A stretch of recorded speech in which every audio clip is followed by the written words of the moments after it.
उस्मानाबाद शहरातील वैराग रोड येथे या ठिकाणी तुम्ही बघू शकता हे जे पाणी जमा झालेलं आहे, हे पाणी जमा झाल्याचं कारण हे आहे की रस्त्याच्या खाली जे भेगा पडले आहेत ते संपूर्णपणे बंद झालेलं आहे. तुम्ही तुम्ही बघा काय काय मत आहे तुमचं? काय सगळं त्रास व्हायला आहे, पुलावर सगळं पाणी थांबतंय. काय आहे पावसाला काय नियोजन नाही, काय नाही. सरकार सगळी असली कसली आहे की तुम्ही काय आहे इथले धाराशिवचे धाराशिव उस्मानाबाद काय हे सगळं पावसामुळे लई त्रास व्हायले. पाऊस थांबतोय पुलावर, कोण बघत नाही, काय नाही, काय करायचं? काय त्रास काय नेमका म्हणजे पाणी जमा झाल्यामुळे त्रास का? पाणी जमा झाल्यावर गाड्या गाड्या अंगावर पाणी मारतात, सरळ जोरात जाते गाड्या. पाऊस जोरात आले की लगेच अंगावर पाणी येते. इकडून गाडी चालली की इकडून पाणी अंगावर येते.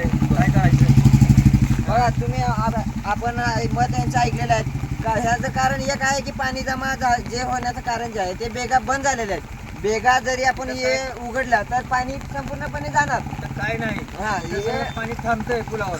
पाणी थांबल्यामुळं येता जाता नागरिकांना त्रास भोगावा लागत आहे. जे त्रास जे आहे नागरिकांना हे शासनानं खूप त्रास व्हायला बघावं. लागला. हे शासनानं हे बघावं सगळं. की शासनानं जे आहे ना हे राज्य सरकारचे हे बघावं, हे पाणी कुठं थांबवायला, काय व्हायला, रोडला काय त्रास व्हायला, लोकांना जनतेला काय त्रास व्हायला हे बघा म्हणावं. हेच आमची विनंती आहे. ठीक आहे, धन्यवाद साहेब.